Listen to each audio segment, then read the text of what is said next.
আসসালামু আলাইকুম ভিউয়ার্স, সবাইকে আমার চ্যানেলের পক্ষ থেকে স্বাগত জানাচ্ছি।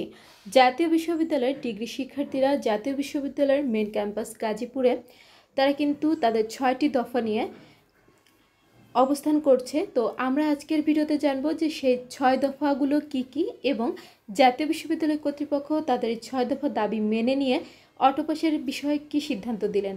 তো সকল তথ্য জানতে অবশ্যই ভিডিওটি সম্পূর্ণ দেখবেন। আর মূল ভিডিওতে যাওয়ার আগে একটি রিকোয়েস্ট, আপনি যদি আমার চ্যানেলের নতুন দর্শক হয়ে থাকেন তাহলে চ্যানেলটিকে সাবস্ক্রাইব করতে ভুলবেন না, পাশে থাকা বেল আইকনটি বাজাতে ভুলবেন না। আর ইতিমধ্যে যারা সাবস্ক্রাইব করেছেন সবাইকে অসংখ্য ধন্যবাদ। তো চলুন কথা না বাড়িয়ে আমরা সেই 6টি দফায় চলে যাই।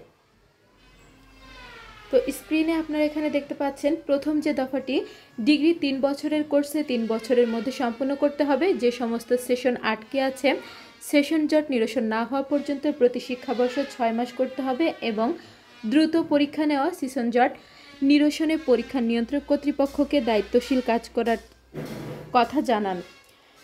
Degree pass course BA, BSc, BBS সকল বিভাগের জন্য আলাদা আলাদা বিভাগীয় প্রধান অফিস এবং স্থায়ী শ্রেণীকক্ষ প্রদান করতে হবে, যেখানে পাঠদান ও দাপ্তরিক কার্যক্রম সম্পাদন করতে পারবে। অনার্সের ভর্তির বিজ্ঞপ্তির পর 1 মাসের মধ্যে ডিগ্রির পাস ভর্তি বিজ্ঞপ্তি প্রকাশ করা। অনার্স প্রথম বর্ষ, দ্বিতীয় বর্ষ, তৃতীয় বর্ষের পরীক্ষার সাথে ডিগ্রি প্রথম বর্ষ, দ্বিতীয় বর্ষ, তৃতীয় বর্ষের পরীক্ষা একই সময়ের মধ্যে নেওয়ার ব্যবস্থা করা। পরীক্ষার রুটিন দীর্ঘ সময় ধরে দিয়ে সময় নষ্ট না করা। অনার্স ও ডিগ্রির পরীক্ষার মানবন্টন ও নম্বর একই রকম, তাই পরীক্ষার সময় 4 ঘন্টা দেওয়া। পরীক্ষার শেষ হওয়ার 2 মাসের মধ্যে রেজাল্ট প্রকাশ করা।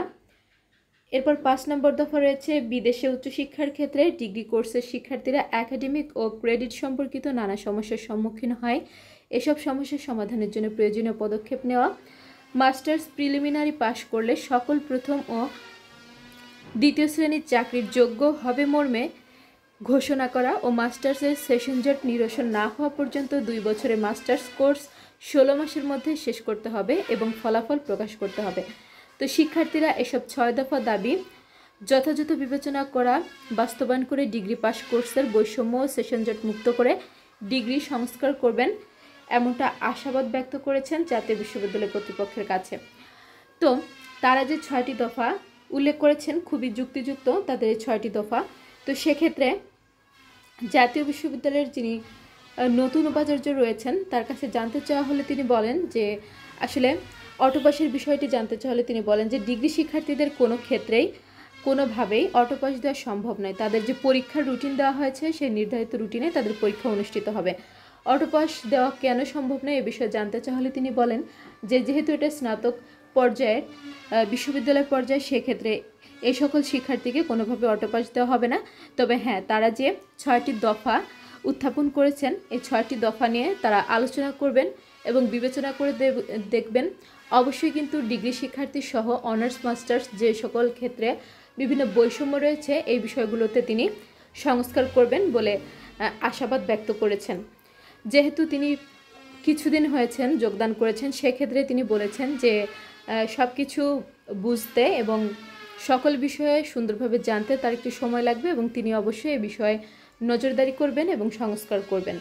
যুক্তিযুক্ত বিষয়গুলোকে অবশ্যই সংস্কার করা হবে, তিনি এই বিষয়ে বলেছেন। তো এখন আমরা সর্বশেষ যে আপডেট পেয়েছি, জাতীয় বিশ্ববিদ্যালয়ের ডিগ্রি শিক্ষার্থীরা 29 সেপ্টেম্বর 2024 রবিবার লং মার্চ টু জাতীয় বিশ্ববিদ্যালয় ঘোষণা করেছে। তো সেক্ষেত্রে যেহেতু তাদের অটোপাসের বিষয়টি কিন্তু চূড়ান্ত হয়নি, তাদের পরীক্ষায় অংশগ্রহণ করার কথা বলা হয়েছে। আর বাকি যে 6টি দফা তারা উত্থাপন করেছে এগুলো সংস্কারের কথা বলা হয়েছে, অর্থাৎ সংস্কার করা হবে বলে আশ্বাস দেওয়া হয়েছে। তো এই ছিল সর্বশেষ আপডেট। তো আমি বলবো আপনাদের যাদের পরীক্ষার রুটিন প্রকাশ হয়ে গেছে ডিগ্রি দ্বিতীয় বর্ষ, তৃতীয় বর্ষ, আপনারা কিন্তু পড়াশোনা করতে থাকুন, পরীক্ষা কিন্তু দিতেই হবে। আর আপনাদের প্রত্যেকের জন্য শুভকামনা রইল। আজকের ভিডিওটি এ পর্যন্তই। জাতীয় বিশ্ববিদ্যালয়ের যে কোনো খবরাখবর সবার আগে পেতে চ্যানেলটিকে সাবস্ক্রাইব করে পাশে থাকবেন, ভিডিওগুলো বেশি করে লাইক করবেন এবং শেয়ার করবেন। শিক্ষা সংক্রান্ত যে কোনো বিষয় জানতে অবশ্যই কমেন্ট করবেন। আল্লাহ হাফেজ।